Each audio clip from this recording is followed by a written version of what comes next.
All right, ladies and gentlemen, welcome to another episode of the Irrational Confidence Podcast. We're talking college football, and it's week number 7. We had a big weekend. We had some technical difficulties last week, but the man who knows how to opt in for a good time, given the option whether it's a pond or a pool, pond would be good for him. Pond or pool? But yeah, pond. My co-host, Fresh. Fresh, how you doing, buddy? Well, Haps, that was quite the entrance. I'm doing great. Just got back from Vegas a couple hours ago. Feeling good. Yeah, bandwidth in the hotels and all that stuff is not that great to do a record. But we are back in action, ready for week 7, and let's get after it. Yeah, that was a little crazy. We tried multiple times, and for some reason, Vegas did not really like the platform that we use here to record these podcasts. So, is what it What is, happens what happens in Vegas stays in Vegas. apparently. Hey, before we go any further, make sure you hit that subscribe button, hit the notification bell, get notified every single time we drop a new episode here, and make sure you're visiting spinnablesports.com because you guys know the Irrational Confidence Podcast is part of Spinnable Sports. So, Fresh, let's jump into it. We're going right into the game. We put out a poll every single week, so make sure you follow us on social media. Our poll winner this week, the Iowa Hawkeyes at 5-1. Maybe the quietest 5-1 is going to travel to Camp Randall and play the Wisconsin Badgers. They're at 4-1. Wisconsin's undefeated in Big Ten play right now, Fresh. It's interesting. We're kind of seeing maybe a little bit different Iowa team. Caden McNamara tore his ACL. He is out for the season. Right now, at time of record, Wisconsin is a 10-point favorite in this game. Over-under is very, very low in this game, set at 36.5. Fresh, what are you seeing between Iowa and Wisconsin going on? Well, I don't think the quarterback would really truly matter if you're Iowa. Whoever gets behind the center, it's the entire offensive philosophy that holds that entire team back. They don't have the dominant tight end like LaPorta, was there last year. The offensive line has been so-so. Even in their wins, they haven't been spectacular. And the one game they had as a measuring stick, we all thought, oh, they're going to show up versus Penn State, and Penn State took them to the woodshed. That's why I don't think anyone has faith in Iowa. The program is uh, hanging on a thread with their punter and their defense, and they have nothing offensively to shine from right now. That 4-1, that 5-1 record is a facade. I don't think it's true. I don't think it's factual. They'll get to a bowl game because of it, but it's not going to be a true contender. And I think that's a chance right now. Again, they have another measuring stick versus the Badgers. Is this Iowa team truly for real? Or they played 4 slappies, got a lucky other win on top of that, and then got smoked when they actually start playing, true competitive football teams. If this game was in Iowa, I would have a little more of a faith in the Hawkeyes, playing a little tougher and keeping it close. This being in Madison, the Badgers playing well. You see the offense under Longo really starting to take form. Braylon Allen running better. Mordecai making much more of a connection with the receivers. Offensive line playing a little better. Their guys are trying to put it all together in the air raid offense after they've been in more of a pro style run heavy base for decades prior to that. You're starting to see that all come together. The defense is still the defense. They are fantastic. They are opportunistic. They are going to get after you and hit the quarterback. They're going to stuff the run. But this is actually their next measuring stick. They went to Washington State. They fumbled it around a little bit, looked a little messy, and lost. This is their second chance of redemption because if they lose here, I don't think people are going to have much faith in them. You've got to get this W versus Iowa and keep your season moving forward to that matchup about a month from now, actually 3 weeks from now versus Ohio State. You've got to keep making one step at a time and taking advantage of these W's. If not, it really does hurt the Big Ten West as a whole because then it's a complete just crapshoot and everyone is kind of mediocre at best. And it's almost a cakewalk for whoever's going to play them in the title game.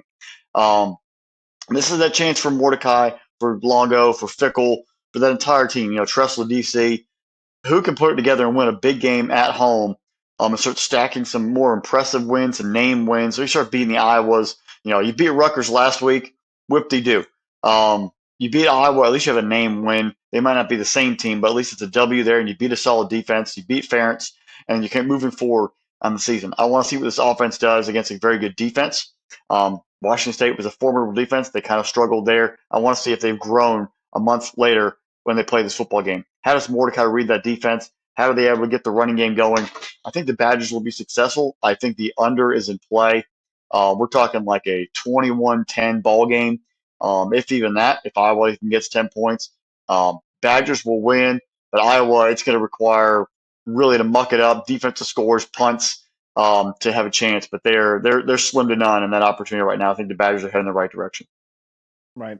I agree with you, Fresh. I think, I liked McNamara much better at the quarterback position. I thought Iowa was a little bit better of a team with that, but maybe, just maybe, you might start seeing Iowa going back to what they've done and where they've had real success, and that's just playing defense and relying on the run game. They're a one-dimensional football team, straight up. The only way Wisconsin's going to lose this game is something similar to that happened against Washington State. You take a look, go back to that Washington State game that Wisconsin lost. That was on the road. This game is at Camp Randall, but Washington State forced the Badgers into 3 turnovers. They fumbled the ball 3 different times. Wisconsin actually outgained Washington State during that game. And you look and you see that a lot of positives were in that game. They just kind of shot themselves in the foot time and time again. They couldn't extend drives. I think they only converted 6 third downs in that game. Mordecai, I need to see a little bit more out of him. Braylon Allen's having a great season right now, and I don't think he gets enough credit because Wisconsin's not like in your face right now. They're not ripping headlines off of ESPN or CBS or Fox. They're not like that big like lights in the marquee type of program here, but they're doing a lot of really good things. You see that the offense has been a little bit different under Fickle right now, but you still have that reliance on the running game. I want to see Mordecai take another step here. He's only got 3 touchdowns on the season. That's got to change for him. Great place to start for that is the Iowa game here. Like you said, Fresh, they got Ohio State coming in a few weeks. If you're going to only rely just on Braylon Allen and you're not going to worry about that passing attack, then you're not going to be able to put up enough points when you play one of the other guys on the east side. I would say Maryland would be a really tough challenge for Wisconsin because they can throw the ball all over the place. I'm interested to see this team. They're impressive on the defensive side of them. 13 sacks on the year. Really impressive, though, by the cornerback over there, Ricardo Hallman. 4 interceptions on the year. Kid has 123 interception return yards already. Has taken 1 to the house as well. That was 95 yards. I'd love to see him grabbing that oxygen mask after that 95-yard return, but that's pretty awesome that he has that. This is an interesting team because the defense is starting to come around. They're looking like they're a little bit better, still giving up more points than a normal Wisconsin team usually did. But, they're keeping a lot of people under 20 points. It's been the Washington State game that last time they gave up over 20. But again, like you said about Iowa, they played a bunch of slappies. Georgia Southern, Purdue, Rutgers. Let's see how they do against Iowa. But like you said, the real test for Wisconsin is going to be what's going to be coming up. Illinois, a little bit better. Ohio State. But the rest of the schedule is pretty manageable for Wisconsin. They should win the West if they win this game here, Fresh. I got Wisconsin. Give me the 10 with Wisconsin, and I'll say the under comes in as well.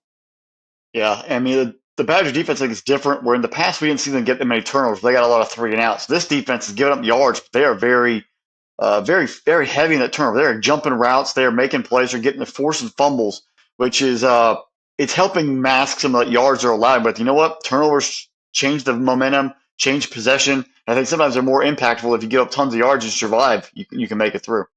Right. It reminds me, and you know who the defensive coordinator over there in Wisconsin is? Jim Tressel's younger brother. Mm-hmm. And one of the things Tressel's philosophy was to you could give up yards in between the 30s. And, you move the ball up and down. But the minute we start getting the shadow of our goalpost here, that defense really locks on. You're starting to see that come out of this Wisconsin defense. Yep, definitely. All right, Fresh. Let's go to the West Coast. We're going to, I guess this is kind of Pac-12 after dark, but it's an 8 p.m. game.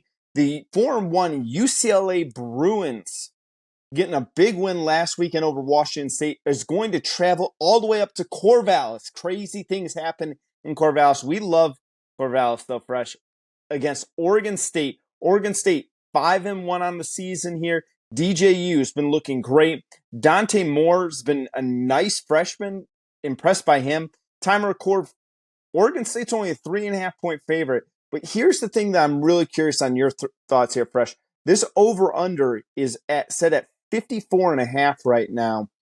And that also includes UCLA boasting the Pac-12's best defense right now, and defense travels. Fresh, how you see UCLA, Oregon State? Well, I think UCLA's defense is absolutely fantastic. Sitting in the sports book last week in Vegas and watching them take on Cam Ward and Washington State. If it wasn't for the Washington State pick off of Moore that took it to the house, I don't really think they would. They didn't do anything in true, manageable time. That UCLA defense shut him down, shut that entire offense down. And I think that's more of a widespread, explosive passing attack compared to Oregon State, where they bring a little more of a physical power pro style. So what UCLA has done has been able to lay on their defense, which is completely rare. But Dante Moore in that offense, Carson Steele, running back, they haven't exactly been reliable, consistent, volatile from an offensive perspective. They are sort of trotting through. It's a major learning curve. And where I kind of, in flying back, being a Packers fan, Dante Moore, Jordan Love, new quarterbacks basically being this is their learning experience. Trying to learn on the fly, figure out defense, try to figure out how to play at the next level. You're going to make mistakes along the way. Do you have a defense to support you? Do you have a running game to support you? And how can you sort of survive and get to that next week with a win? Love obviously is not doing that right now. He's taking a lot of lumps for the Packers, but Moore, I've seen a little bit of growth. He didn't turn the ball over after that one pick six. Sort of maybe they took the ball out of his hands. Maybe they took held it back, scaled back the offense, but that's coaching. If you have a great defense and you can scale it back and say, hey, you know what? I just need to make you this third down throw. I need to make the simple second down throw. We're going to run the football. We're going to let you sort of develop and grow instead of putting you out there. We do not need you to be DTR like we had last year. We just need you to be Dante Moore, play within the team right now. If we keep getting wins, we're going to be fine. We don't have to score 1,000 points because we all saw last year in the USC UCLA game, they put up 40 something, 45, and they still lost. Sometimes scoring a ton of points isn't exactly the best. If you could stop somebody and maybe score 14 to 20, and you might be able to survive, it might work. So it's going to be pains. There's going to be learning curves there for UCLA, but that defense, if they keep playing the same way, they're in great shape. And defense travels, running games travel. That helps them a lot. On the other side, Oregon State had a little tough time there with Cal. Survived, won, moved on last week. But DJU, Damian Martinez, an entire offense playing very efficient football. They're playing like they should. They are when you're the favorite, learning how to be expecting to win and playing expecting to win is a growth of a program. This is now 2 years in a row we've seen Oregon State with the expectations to win playing at that high level. You're seeing Jonathan Smith calling the right plays, keeping the team in the right formations, right down a distance, and the defense showing up. I think this being on Fox, everyone's going to be tuning in. It's a national game. Oregon State has another chance to really showcase that they are truly here forever, and they're not going away. And I have a really, really good feeling it's going to happen. Oregon State will get this win. They will cover. The under, I think, will hit. We're going to get something like a 27-20, maybe even like a 24-17 ball game. It is going to be a grinded out late fourth quarter drive or something like that. It's going to end up winning this football game, but it's going to be a nice battle. It's going to be it's going to be the complete opposite of what we've seen in Pac-12 in the past, where you're going to have 55-50. This is going to be a slobber knocker. And we're gonna see some very talented defenses get after it, but Oregon State will get the win in the end. I think just get more experience at the quarterback position, and being at home helps a little bit. Yeah, it's been impressive how balanced the Oregon State offense has been. You take a look, they got 1,400 yards passing, a little bit more than that, and then 1,200 yards rushing there. This is a truly balanced attack, and Damian Martinez is getting a lot of help from Deshaun Fenwick. He's getting a lot of help from DJU in that rushing attack. We were really big fans of Martinez coming in here. Kid's averaging 6.5 yards a carry. But, as much as we want to give the accolades over there to UCLA and their defense, and especially the guys like Latu, who has just been a wrecking ball for the Bruins, again, it goes back to this whole idea of Oregon State. Like, Oregon State's got 17 sacks on the season, but they don't got a single guy with more than 3 sacks. They have 4 guys on their team with double-digit sacks, and then if you go and you got 2 more guys with a sack and a half. It is a team mentality, which is what makes Oregon State so difficult. We were talking about earlier in the Iowa game and in the Wisconsin game, both those teams are kind of one-dimensional. If you go out and sell out to stop the run against one of them, or, if you want to play a dime package or a nickel defense out there and drop 5-6 defensive backs and say, run the ball against us because I got a pretty stout defensive line, you can really give a team fits and take them out of their offensive game plan. The thing I love about Oregon State this year is just that. They are a completely balanced football team from offense to defense. It's not one person. It's not just this is the guy who stirs the drink. If something went down with DJU, if he went out for the year, I don't think the wheels fall off for Oregon State. I think they got a good enough rushing attack. They got a good enough offensive line. The defense has played well enough that, this team could kind of continue to chug along.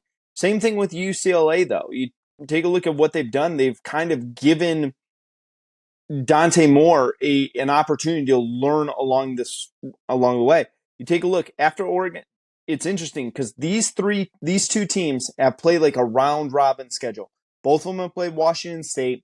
Both of them have played Utah, and this is the last game they're playing up against each other. Both teams are 1-1. It's going to be huge which team can come out of this 2-1 in that stretch.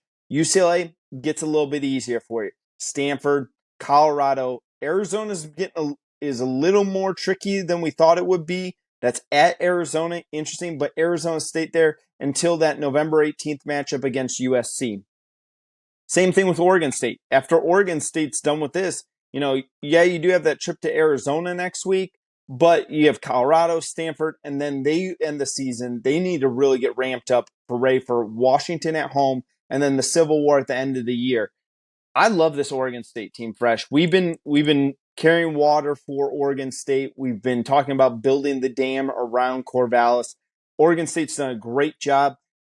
I love this program. I love everything that they're doing. Their only loss right now is a good loss. I mean, it's a tight one against Washington State on the road there by 3 points. This Oregon State team, they have enough in front of them that if hypothetically they ran the table, that means they would have wins over UCLA, Washington, and Oregon. This is an outsider playoff team if all the chips fall right to it. But again, you would have to get through a gauntlet of a schedule. I don't think they're an outlier playoff team because only 4 teams get in. If it was a 12-team playoff, they'd be a lock, but not a 14 playoff. They would not get in. So I'm telling you, though, if they go 6-1 here, and then they end the season beating Washington and Oregon in back-to-back weeks, that's a pretty strong resume. They'd have to do it again, though, in the title game. Right, and I mean, then you might have a shot at then getting USC. And it's the only team that wouldn't be on the schedule. It would be a very impressive run if they were able to pull that off. Right. That's why I'm saying way outsider, but not impossible. Like, they have a nice path, but they're an outsider. Okay, I'll give you that. All right, Fresh. Let's go to the Tar Heel State right now. Mario Cristobal, oh lordy, you and your play calling and your brilliant mind of how to win a football game, suffering your first loss. The Miami Hurricanes are traveling to Chapel Hill. This is a 7:30 kickoff against the North Carolina Tar Heels. They're 5-0 on the season. North Carolina is looking pretty impressive right now. But interesting enough, North Carolina is only a 3.5-point home favorite in this game. Over-under is set at 57 right now. Fresh, I think the Hurricanes are going to be able to rebound. They've kind of been the laughing stock, so they got something to play for. But this UNC team, really good football program over there in Chapel Hill. What you got going on for this one? Knee the ball. Take the snap. Take a knee. There's no reason to run plays. Mario, you getting paid all the money. Come on, dude. You made that poor running back wear the fumble because you're horrible decision making. That is unacceptable. We were all sitting at dinner and we saw that loss happen. None of us could actually believe it happened. But I digress.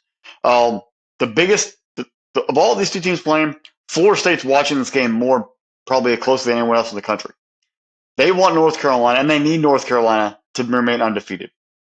Because if they have to play for an ACC title, beating an undefeated North Carolina team would be a major boost to a resume. And actually, it could even potentially get both. We're talking about playoff outliers. Both these teams could then be playoff outliers. If Miami wins, that gives UNC a loss. Miami has 2. It starts making the ACC a little more murky and taking away some of those quality potential wins for Florida State down the stretch. So it's a weird spot. But Florida State, I think if Miami loses, they're no longer ranked. They'll want any shouting distance, any kind of top 25 ranking, but it does leave North Carolina undefeated team in the picture for later on in the season. So I think Florida State's truly watching that and remaining focused. Um, I think Miami comes out a little more of a galvanized situation after what happened in that ball game because they had Georgia Tech beat. Not to mention they fumbled, but giving up the touchdown, the deep pass, where I don't know why you haven't even back there playing. It was a complete coaching malpractice and for like a fireable offense. It's absolutely horrible. They're going to probably get the team. We're going to see what kind of locker room they have. If they all show up and they play galvanized, they play together, and they fight for 60 minutes, that means Mario Cristobal has the pulse of that football team. If not, you're going to see the entire program crumble. You're going to see guys get individualized. You're seeing little, clicks to form in a locker room, offense versus defense situations, players versus coaches, and you don't want to have any of that working through the locker room, walking through the practice facility, the training table. This is a culture. This is a program, checkpoint moment for Mario Cristobal. And if they can actually survive and move forward, and if he's actually the right guy and the right man in charge of that team, because if not, and this team basically has a mutiny on its hands because of the coaching put him in a position to fail, you could see this entire thing just flatline, and it'd be horrible. And Miami, again, will not be back. North Carolina, you have to just maintain focus. Drake May, that entire team, your defense is much improved. Stay focused, stay moving forward. Do not try to get caught up in the whirlwinds or the what ifs or we're a playoff potential team or whatnot. Just one game at a time because you have built something pretty special right now. Drake May has been putting up substantial numbers across the board. If you keep chugging along, every game gets bigger, but every game gets more important, and you could really be playing for something really special at the end of the year. Do not get caught up in the ointment. Do not let this environment of, it's Miami, because that's exactly what happened when Miami thought about playing Georgia Tech. Oh, it's just Georgia Tech. Take advantage of the situation, one game at a time, one drive at a time. Put them away.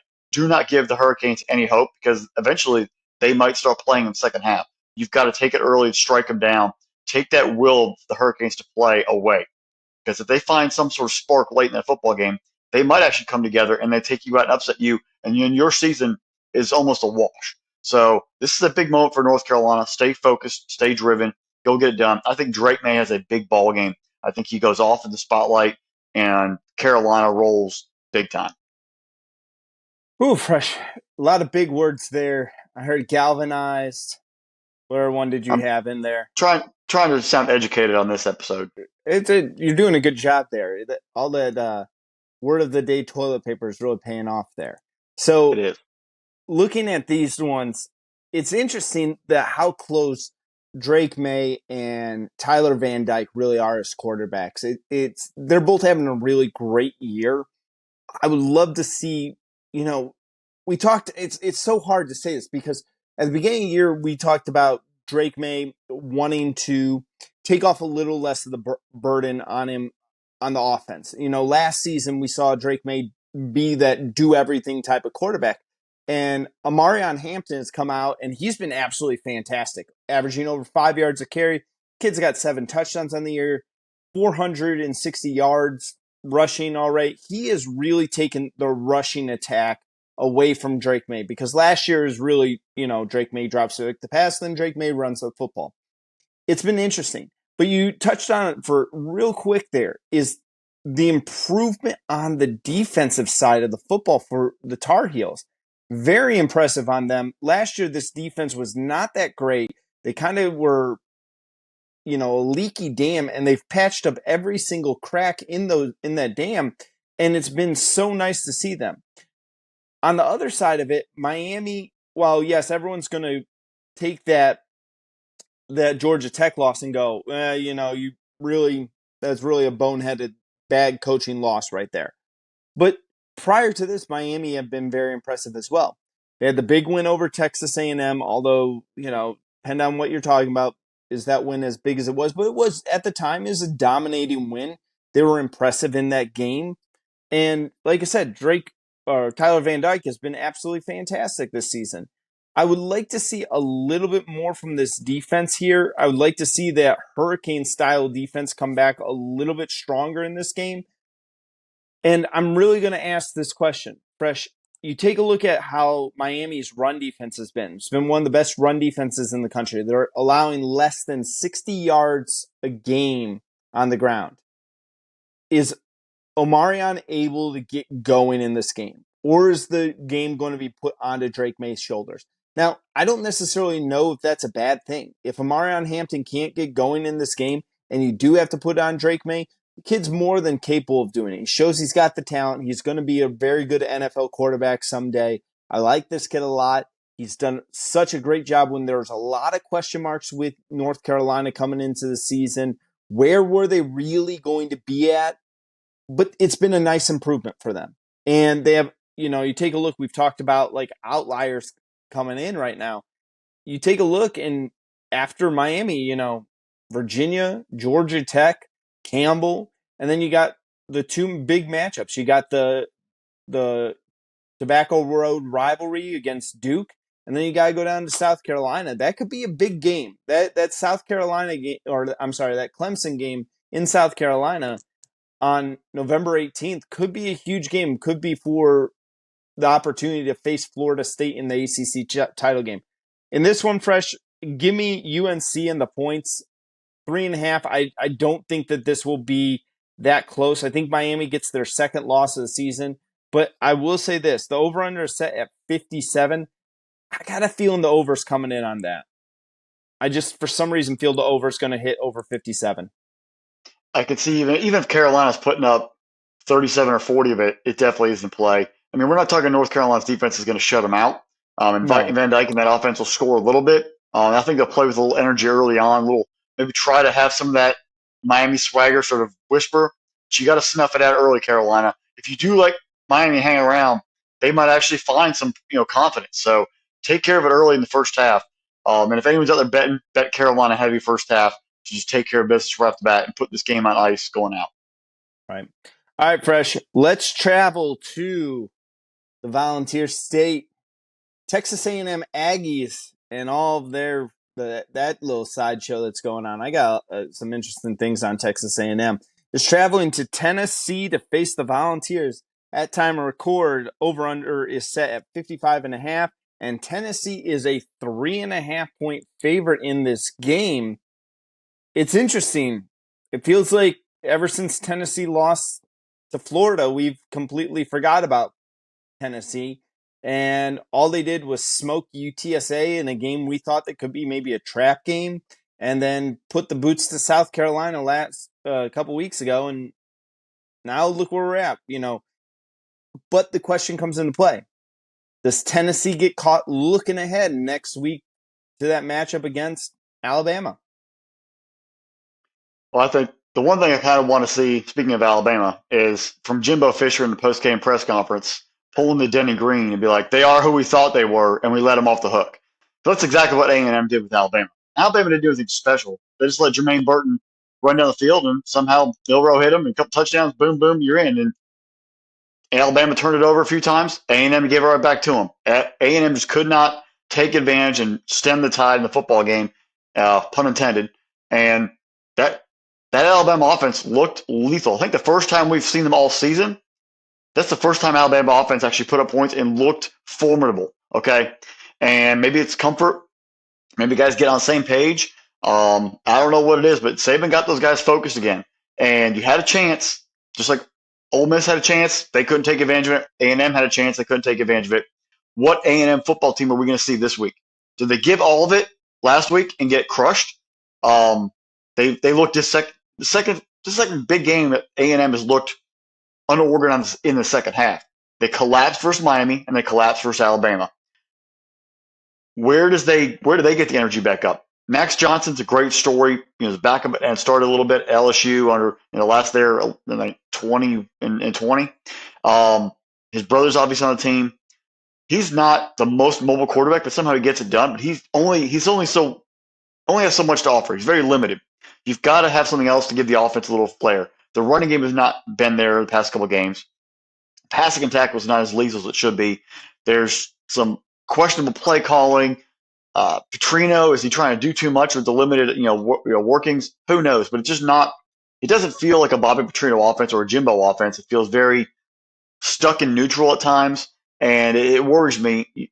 The defense can only do so much. They weren't getting points early. They weren't taking advantage of red zone possessions. And that's against Alabama. Now you're going against a very volatile and explosive Tennessee offense. They can run the ball real well. The quarterback play has been, I think, above average, but not fantastic. Doesn't meet not meeting the expectations we expect to get from Tennessee. He's Joe Milton is a little too power armed, where instead of maybe a little more touch on a throw, he's still going to launch the rocket. I don't care if you can throw it 95 yards. I want maybe a 60 yards, a little arc on it, let the runner go under and catch the ball. I want to see more of that understanding coverage. And if that offense, even with him playing a little rough, still can be explosive at times and they can run the ball, I'm worried about A&M.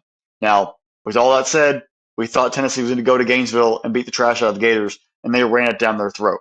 Can Jimbo's and Bobby Petrino run the football successfully against Tennessee? Because they've shown they're vulnerable that way. Can they get that focus in there? Back themselves away from the pass game a little bit, run the ball, challenge that offensive line, be a little more physical with Tennessee, put them on their heels. Defensively, you have the playmakers. You've shown it. You can fly around. Can you shut down Joe Milton? Can you take those receivers away? Can you play sideline to sideline and goal line to goal line? That's what you have to do. They have the playmakers on it. Can they be organized at the stop? Josh Heupel, you got to keep your team organized. You got Alabama next week, like Seth, you just mentioned. You have to come out here and slay the dragon right off the bat and set the tone for next week to be a big matchup. If you lose this week, I don't care if you beat Alabama next week. That's still 2 conference losses, and you're out of the race. It doesn't mean anything. You can smoke cigars in Tuscaloosa in the first time in whoever knows how long. But if you lose to A&M this week, it's a empty calories. It's an empty win. So keep your team focused. Drive it home. You don't have to win by 50 over A&M. You just have to win and keep yourselves focused and stay alive to next week to play Alabama in Tuscaloosa. You know the environment's going to be big there. You cannot become overcome with emotions in this football game. Stay focused. Drive it home. Run the football. Even if you have to be ugly and slow it down, run the football. Protect your quarterback. Get the win. Keep the game manageable and escape to next week. You have SEC East, still in your focus. You can't lose that side either. You still got Kentucky ahead. You got Missouri. You got Georgia. You got Alabama on your schedule. You can't get a loss here versus A&M and basically screw all the rest of it up. Josh Heupel, can you update your coaching ability? Can you learn how to manage your team offensively and defensively and coach that as a complementary football landscape? You have the talent. You got to put it all together, start showing up, putting up W's. Because this season's a clunker. Everyone's really not going to have respect for what you did last year. It's a one-year wonder, and you were 6 and 7 the year before. So you have got to figure it out to be consistent, and that means showing up this Saturday, taking out A&M, taking out Jimbo, and not letting their physical defense outman you at the line of scrimmage and not letting them run the ball down your throat. Challenge your team to be physical. Challenge Tennessee football to be tough. Under Philip Fulmer, they played defense and they ran the football. Challenge that. You don't have to come out and throw the football around a million times. Be physical. Be a developed football team, and you can beat Jimbo Fisher and A&M. Because they still have talent. Can't overlook them. As disorganized as they look at times, you cannot lose that focus out. Go after it. Attack all the way. If not, this season could spiral out of control for Tennessee really quick if you lose this football game. I think the Vols win. I think the over hits. It's going to be exciting. I think Tennessee is going to reassert themselves back on the national map in this football game. It's a 3:30 spotlight. I think they will. If they don't, Josh Heupel, the heat's going to be on, and you better watch out.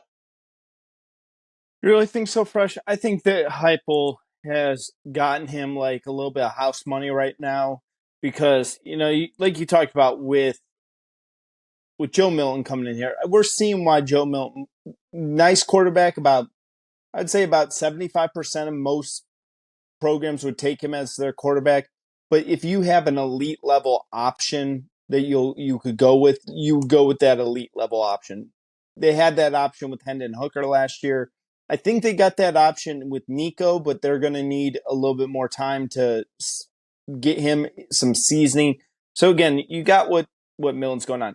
The thing when I dove into these two teams, we, like you said, we can talk about the offense all day long, but it's the defensive side of the football. Is combined, they have 48 sacks on the season there. Texas A&M, 26 sacks. They're led 2 guys, Edgerrin Cooper and Walter Nolan.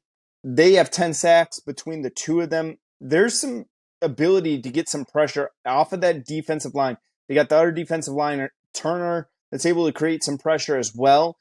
You know, a lot of times in college football, you see the majority of the sacks come from the linebacker position. Occasionally, yeah, granted, you'll get some great defensive ends in there, but a lot of times you see it come in from the linebacker position where they open up a gap in the offensive line, that linebacker comes racing through.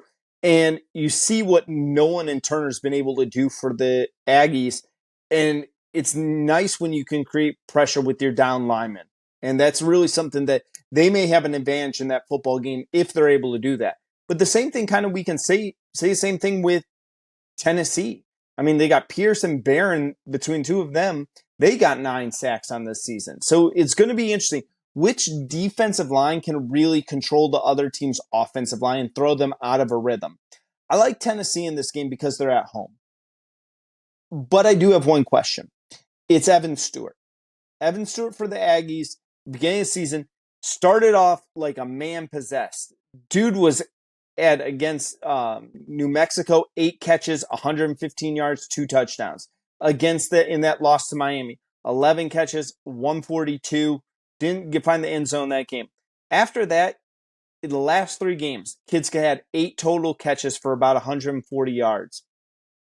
They're saying he's battling injuries. He's kind of trying to play through some things. It's tough in college because we don't get a full injury report like you do in the NFL. You kind of will get some little tidbits there, but coaches don't have to give an injury report out there. So you go, well, is the kid playing? Is he out there on the field? He is, but it's not his normal production. If his production can change, if he can really put the pressure on Tennessee, that could be a real game changer. I don't think he's able to do that right now. Something just doesn't feel right with him. Like I said, give me Tennessee in this game.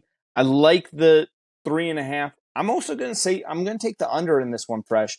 I got a feeling this game is going to be like a 27-21 game. I think Tennessee is going to pull away late in the fourth quarter. You know, Joe Milton might hit something or Wright might take it one to the house or something like that. It's going to be a very, very close game for 3.5 quarters, and it's going to be that fourth quarter where you see Tennessee really take control of it. That 3.5 is very close line, though. I had it right around 4.5, 5 was where I thought the line would be at. So if it changes, that's where I get a little nervous at. But I'm saying Tennessee by 6. It's funny you mentioned the A&M defensive line. You started listed off Nolan, et cetera, et cetera. Those guys were all the 5-stars. I think they brought in the 4 5-star defensive linemen to class 2 years ago. That obviously the Saban and Jimbo argument back and forth. It's time for those guys to show up in a big game because they made a couple plays versus Alabama, but they weren't there consistent. They didn't show up late versus Miami. Last year, obviously, was a complete dumpster fire. This is your ballgame against a big offense, and that's why you're brought there. So it's either on you or it's on DJ Durkin as the coach, the defensive staff. Who's going to be held accountable and who's going to actually show up and make plays and get the job done? Because if you want to get drafted, they're going to look at what you do against great teams and great offenses if you're on defense. They don't want to see your highlights against Sloppy State the first week of the year. They want to look at these bigger games where you're going against bigger competition. And if you're going into college football to get paid, then to go to the NFL to get paid, you got to show up and make plays. And I want to see what they do on Saturday. Absolutely. All right, Fresh, let's go to a marquee rivalry game. This is a really good one. I really do enjoy this game every single year, and there's a great history with it. It is the USC Trojans are traveling to South Bend, Indiana to face Notre Dame. Currently, Notre Dame is a 2.5-point favorite. That's a little bit less than home field advantage there. So I believe Vegas is saying that they believe USC is the better football team. Over under. Guys, I'm going to make this easy for you. Take the over. It's 63, but take the over. Take the over, take the over, take the over. USC's defense can't stop anybody, and I don't think Notre Dame's defense is going to be able to stop USC. Take the over. Fresh, I'll turn it over to you. USC, Notre Dame. Whew. Well, I will be in the Chicagoland area for the weekend, so I'm going to try to count USC fans at the airport who are flying in and flying out. Hopefully, I see a lot of scarlet and gold there. But if not, I think Notre Dame fans or national will count them as coming through as well. So if you see me, say hi. We'll talk. Watching the end of the Arizona USC game on Saturday night in Vegas, at first you thought, like, am I asleep? Is this a dream? Like, is this really happening? This defense just can't stop the back quarterback for the Arizona Wildcats. And it actually went to overtime, and Arizona actually had a chance to win it. And USC, they made only one play all day on defense, and that was to stop them on the 2-point, the very end of the ball game. Were they looking ahead to Notre Dame, or is that defense just that terrible? I think it's a little of both, because the defense, they've been god awful all season, folks. This is not an early '90s, mid '90s Pete Carroll, era defense. These guys, they are struggling out there. Maybe they think that they can play a little looser because they know they have a great offense, but at some point you got to stop, buddy. And we are at the point of the year right now. USC needs to have a defense that stops people because you have bigger games coming up, and it starts here with South Bend versus Notre Dame. Where do they show up on downs? Can they get off the field in third? Can they force turnovers? Can they get sacks? You're going to face some better defenses, and Notre Dame has an amazing defense. What if Caleb Williams does struggle? What if he has a couple fumbles, a couple third downs, doesn't convert? You're stuck. You got to get stops because Notre Dame could get that offense going again and put you away. And then Lincoln Riley, everything you wanted at USC is a waste. Your entire focus there is to win a national championship. You haven't even won a Pac-12 title yet, and your defense continues to get worse and worse and worse week in and week out. That exact same trait from Oklahoma followed you here. Nothing has changed. You have done nothing different. Can you change that course? Can you change your coaching trajectory by actually having someone play defense for the Trojans? That's what I want to see on Saturday. Notre Dame, this game actually, I'll pause real quick. This game would have been better if you didn't choke at Louisville. You laid down versus the Cardinal. They played great, but you had a chance there to win that football game, and you let it down. And now this is, again, we're back on seasons on ice. You lost to Ohio State. You beat Duke. You survived late. You lose to Louisville. You lose here. That's 3 losses. Who knows what happens later on? You still got Clemson, down the stretch. This could be a tough point for Coach Freeman. You had all the hype early. Now you've got to match it up. Can you finish the job? You almost had Ohio State, and you let them off the hook. Play all 11 guys on every play in defense and shut down USC. This is going to be a big challenge. USC's offense is very, very good. But you've got to get some stops here and there. And Sam Hartman and that offense have got to get cooking again. We saw them looking great. Ohio State came to town. They struggled. They weren't exactly explosive versus Duke. They really didn't show up last week versus Louisville. Where did this offense go? Where did Estime? Where did Hartman? Where did this entire offense go? Notre Dame, bring it back. Wake up the Echoes. You're going to need to score points in this football game. Maybe you have to slow it down a little bit. Take the air out of the football, slow the game down, keep Caleb Williams and the entire UC offense on the sideline. That's probably the best option right there. But you have to score touchdowns in the red zone. You can't be settling for field goals, and you can't turn the ball over. You have got to show up. Because right now, if you lose this ball game, Notre Dame's an afterthought. That's 3 losses in 4 games. You're done. You're a 9-3 team at best, and it's over. Can you change that narrative? Because last year, you had a bunch of clunky losses early. You were an afterthought. You're kind of up and down, up and down. Can you get that monumental big win at home? If this game was on the road, I would say you have no shot in USC all the way. This is in South Bend. The Magic almost helped you versus Ohio State. Can the Magic actually come through and get you a big W? Defense needs to be there. They need to play hard. Bertrand, Morrison at corner. All those guys need to come through on the defensive line, rotate, get pressure. Do not overrun Caleb Williams. He's going to run right past you. Contain him. Force him to throw the football. Do not let his legs become the major issue. Because when he breaks contain, that's where receivers open up at the back end. You've got to keep him contained. Do not overrush. Make yourself stop. Get your hands up. Contain him. Make him throw the big boy throws. Offensively, Sam Hartman, you want a focal point game? This is your focal point game. You've got to make your throws, and you've got to lead the offense. Because if not, your NFL stock is going to start dropping real quickly because we've seen ups and downs, but we haven't seen the up in the big games lately. We need to see it on Saturday. You need to show up on Saturday night and get the job done. This USC defense is not good. You should be able to score at least 24 points. If you're not scoring 24 to 30 on USC, we got bigger question marks on that entire Notre Dame offense. You've got to put it up, whether it's running, throwing, combination, taking the air out of the ball. You've got to manage this thing and get it done for a lot of reasons. Notre Dame, if you want to truly be back in the elite, this is another chance. You want the big matchups, you got to start winning some of these big matchup games. It's great to play, but you got to find a way to get the W eventually. You've done it a couple times versus Clemson. You didn't do it versus Ohio State. You didn't do it versus Georgia in the past couple times you played them. You're losing to USC a lot recently. You've got to find a way to get a big W. Beating Duke is great, and that was an amazing environment. people like you beat Duke, and still in everyone's mind, you beat Duke. You did not beat a superpower or a very, very good football team. You've got to now get that elite status back by winning one of these games. Does it happen on Saturday? If you beat Louisville, I would have said yes. It's just very tough for me to put faith in a team that struggled versus Louisville. Now, you know what? Forget it. Give me Notre Dame. The home field advantage comes into play. USC's defense is terrible. Notre Dame squeaks it out 34-30. Late drive by Hartman to put it through. It'll be a miracle win for Notre Dame. They'll talk about for a while. Yeah, 34-40. 34-30. 30. So you actually have you have it just crossing the over. Hits the over by 1. Irish get the dub. Wow. Fresh, I'm with you. If this game was in California, this would be runaway USC to me. I don't think that this Notre Dame offense and defense is set to travel. They need to go to the friendly confines of South Bend. They need touchdown Jesus right now. And it's really going to come down to that. USC, I've been so impressed with how well the offense has been clicking right now. Marshawn Lloyd, the transfer from South Carolina, we talked about him a little bit earlier in the year. He's been fantastic. 500 yards rushing. He's averaging almost 8 yards a carry right now. He could be a major problem for Notre Dame in this game. And that's where I think that this could get really interesting.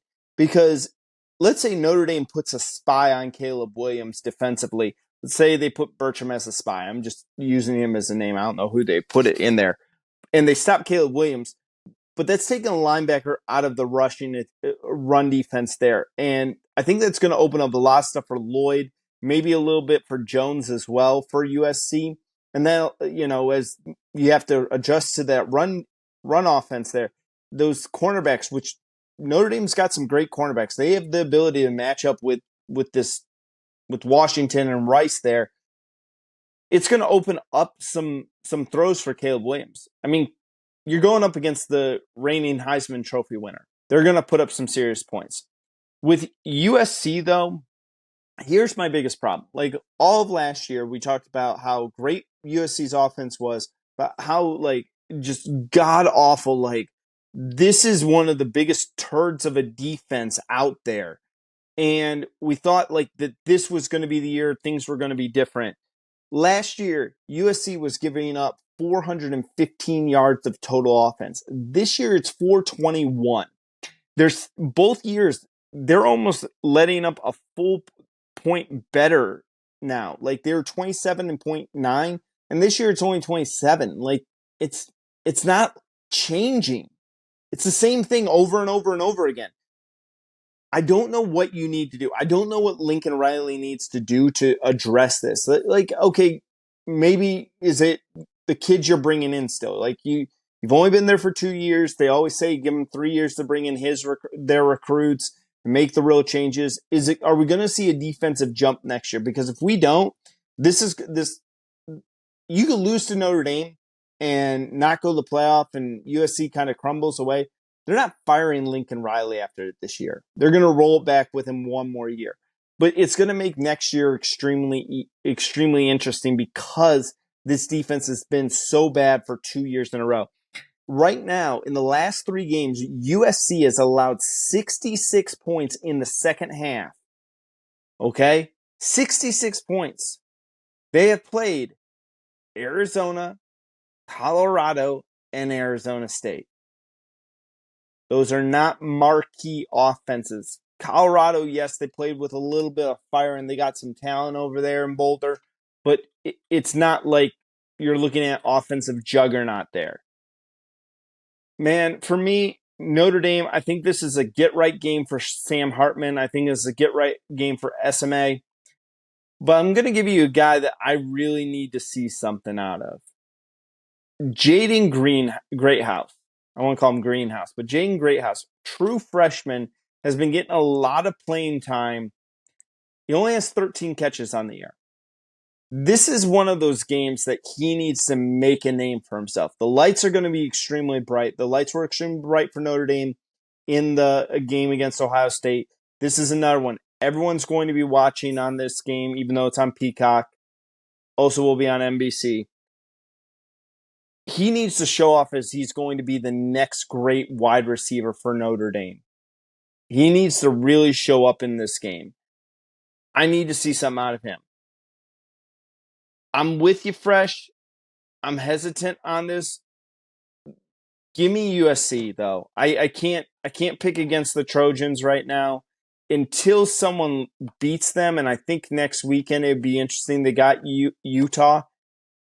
As weird as this sounds, it's a rivalry game, but you can't be looking at next week. We need to slay the dragon that is Utah. That's been a bugaboo for USC. Don't look ahead. Focus on this one right now. But give me USC. I'm going to say USC by about 4. I would flip the spread on this. I would say USC 2.5, 3.5, right in that range there. But I'll take the Trojans with it. I think that it's going to be a shootout. Like I said at the start, hammer the over. This is going to be a lot of points. I'm going to say 44 to 41 in this game. So I'm going to say a lot of points. Well, folks, I mean, looking early at the weather, it's supposed to be some rain in the Chicago Atlanta area all weekend. High mid 50s, low 40s. We might get a wet track. If I'm Notre Dame, I'm the field grounds crew. Maybe let the grass grow a little bit higher. Make a little more traction. Don't let those speedsters from California, get a good grip. Do what you have to do. Muck it up a little bit. Take advantage of all the elements. The weather's going to be changing. If they can play in 45-degree weather, you're going from 90 they've played out basically in California, cutting that in half. That could be a big factor. So let's see what Notre Dame, if they have any little juice left, touchdown Jesus gives them a little blessing, might be able to pull it off. But it's going to be an entertaining football game on Saturday night. All right, Fresh, let's go to the game of the week. This is going to be the best game of the week, and this has potential to be one of the most entertaining games. This is living, breathing NCAA football. It needs to be advertised by EA Sports and just have that right there. They did the Toy Story game. This needs to be the EA Sports NCAA football game. Make it. Put the little icons on them and have them all tracked. Right, yeah. Exactly. That's what they need to do for this. Oregon is traveling to Washington. Both teams are 5-0, 2-0 in the conference. This is for basically taking the lead in the Pac-12. This is going to be the favorite going into Las Vegas later on in the season here. Fresh, I'm excited. I'm excited for this game. It's going to be in Washington. This was a phenomenal game last year. It's a phenomenal game. Had an opportunity to sit at a local garage bar, Mike's Bar and Grill. Was able to watch this as a diehard Husky fan, seeing him go from there's no way Washington's going to win this, no way, and then seeing Washington finally take this win. I think this could be a marquee game for either Bo Nix or Michael Penix Jr. I'll flip it over to you. I got a lot in this game here, Fresh, but I'll turn it over to you right now. I call this the Heisman Bowl. Bo Nix, I like that. Michael Penix Jr., both very elite players right now.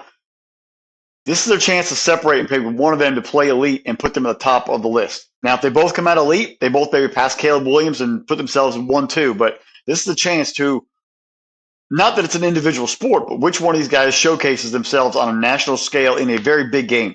Get that Heisman moment on tape, for everyone in the nation to see.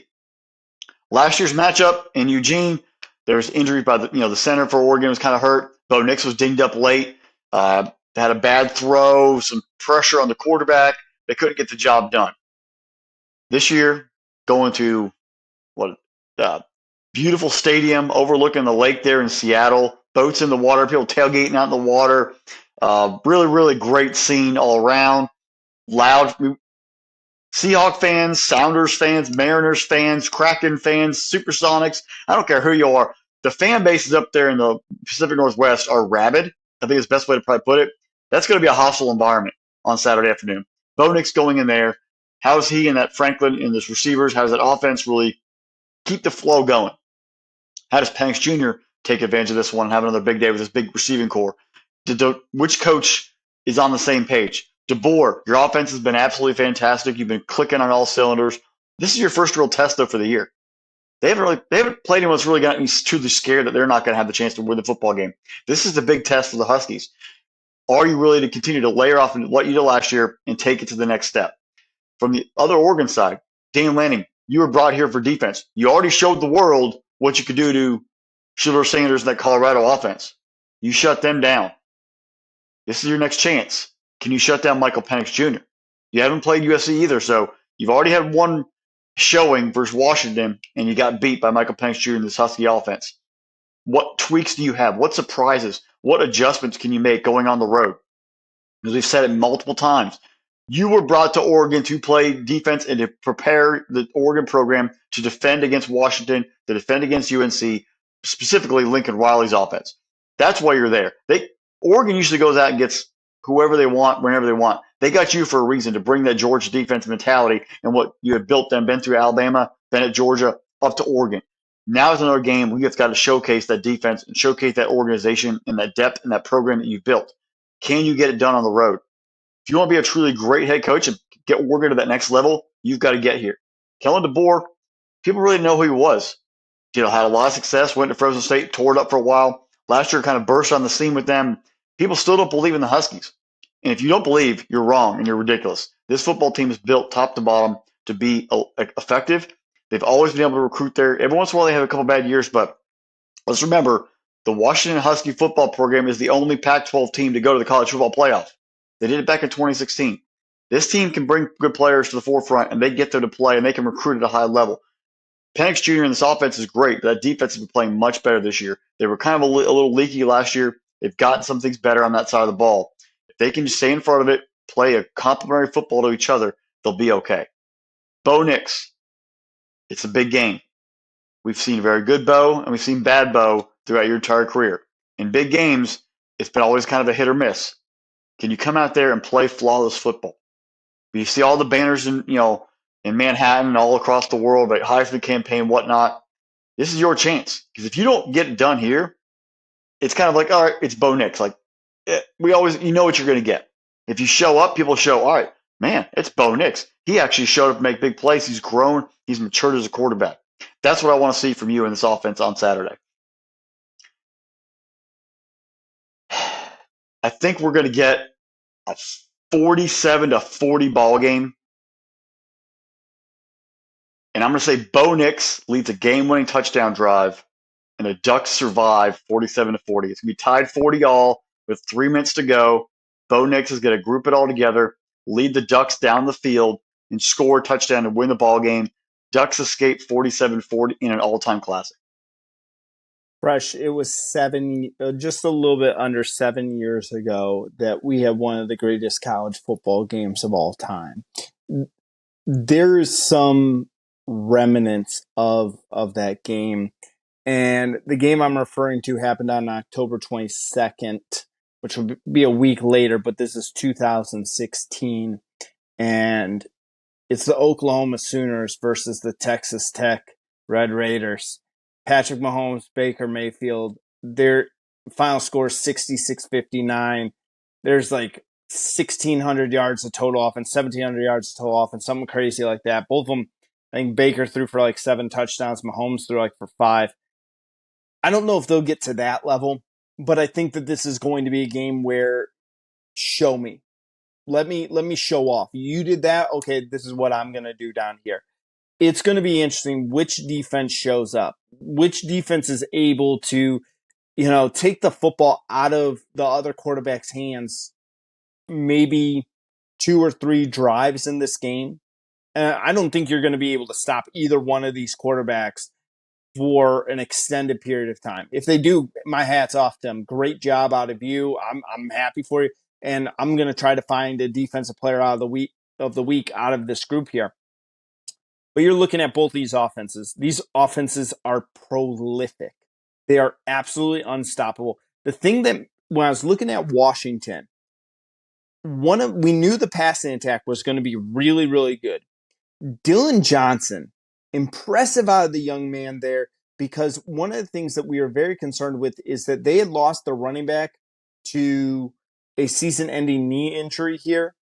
And now the fact that they get him back, that he's kind of showed up here, 41 carries, 240 yards, 4 touchdowns there. He's been a nice balance. This is always going to be a pass-first offense. This is always going to be ball in Michael Penix Jr. hand and kind of finding the 2 wide receivers wherever he can with them.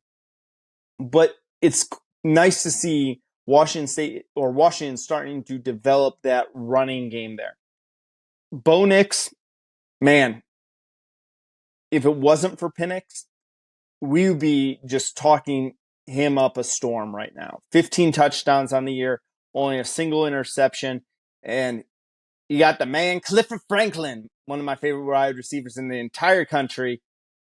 I really need to get in touch with Troy Franklin and just tell him, like, can you go by Clifford Franklin for like a game? Like, wait till the Civil War game at the end of the year. Go by Clifford Franklin in this game. Or, like, I don't even remember the actor's name who played him. I'm terrible at that, but get him to like really get into it on this one. Fresh, I look at this and I'm trying to find like who has the advantage of this football game. Like you said, the weather's changing, but this is a 3:30 kickoff Eastern. That means it's going to be a 12:30 kickoff on the West Coast. So this is going to be in the middle of the day here. I kind of wish they would have moved this to the night game, but I get it. You got to put it at the 3:30 slot. I don't know. I can't see a individual advantage over one or the other. I think it's going to come down to who's going to have the ball last, which defense is going to create some pressure. Watch out for this. Washington only has 6 sacks on the season, but they've also gotten 8 interceptions. So they're not really getting to the quarterback, but maybe are they hurrying up the clock? Are they hurrying up Bo Nix's clock where he's thinking he sees something in the defense and he winds up making a poor judgment on the football here as well. Fresh, I really want, I really want to pick Oregon. I just can't. Penix, I've been riding the Penix Jr. hype train all year long. Michael Penix Jr. is my Heisman pick for the year. I still like him. I'm going Penix Jr., but I'm saying this is going to be an all-time classic. This is going to be one of the games that we talk in 2030 if we're still doing a podcast at that time. Hey, do you remember October 14th, 2023, when Michael Penix Jr. and Bo Nix just went buck wild on the football field and just lit up the scoreboard like it was Las Vegas? I love this game. I'm going Washington. If I'm staying away from this game, probably betting wise, just because I feel like it's so evenly matched. I mean, if I'm going to throw some money, I'll throw Washington money line on this. But that 3, again, I could see this being a 1-point ball game. 67's the over under. I'm going to say take the over on this. I see this clearing the 70 mark in this game here. Although I could be wrong on that one. I believe the under came in last year on this game, but I'd have to go back and check. This is going to be a classic, Fresh. I can't wait to watch this one. It's definitely going to be one of the games that I make sure that I tune in for this football game. This is going to be a fantastic matchup. I mean, game day's there. You already know the fans are going to be really energized. And usually we see game day in Eugene, but game day going up to Seattle, I think those fans are going to be – it's been a while. And seeing them, they're going to be energized and ready to go. And I have just a gut feeling that Pat McAfee is going to do something very, very, very irrational during college game day on Saturday from Seattle. And it's going to really set the tone for a great afternoon. Yeah, it'll fit right in with us, man. It would. Join the club. Yeah, that'd be pretty legendary. I've come around on McAfee being on college game day. I actually enjoy him. He brings a little fun, a little energy, gets people fired up. I got a feeling he's going to do something really hilarious and completely out there that's going to get that crowd all off on their hinges. Yeah. All right, folks. Well, you've listened to another episode of the Irrational Confidence Podcast. I want to send a special thanks to our producer, Drew. Without him, none of this is possible. Hey, make sure you hit that subscribe button. We are on our way to 1,000 YouTube subscribers. Who would have ever thought? Make sure you hit the notification bell. Get notified every single time we drop a new video. Like, subscribe wherever you get your podcast from, whether you're listening to us on audio, Spotify, Good Pods, Apple Pod. There's a bunch of them. I don't know them all. But subscribe there. Leave us that 5-star review because you guys know we're those 5-star prospects. Comment on the video. We love interacting with you guys. Follow us on social media. Check out spinnablesports.com. A lot of stuff going on there as well. And make sure you check out every Sunday. If you're an NFL betting fan, our producer Drew's got a new podcast going over all of his picks. And guess what? It's free. We don't cost you anything. We don't charge anything for this podcast. Not like anyone would pay us anyways, but we make sure it's all free for you guys and all that content's free. So check it out. Make sure you're interacting with us and enjoy another great weekend of college football. We're at the halfway mark, which is weird to think of. I can't believe we're already middle of October, half of the season. It's scary and it's sad. You kind of want it to slow down, but you love the excitement of the games getting more important as we move forward toward November and so on and so forth. Yeah, and we got some big games in week 8. Definitely got some big games coming. And with that, folks, if you even want to meet up with me, I'm going to be in Midway Airport in Chicago on Friday and Monday flying in and out. So if USC fans, Notre Dame fans travel, other college football fans traveling through, tweet me. We can meet up at the airport, grab a beer, and talk about some ball. But until then, we'll see you next time when you join us on the podcast. Bye, y'all. Any single ladies.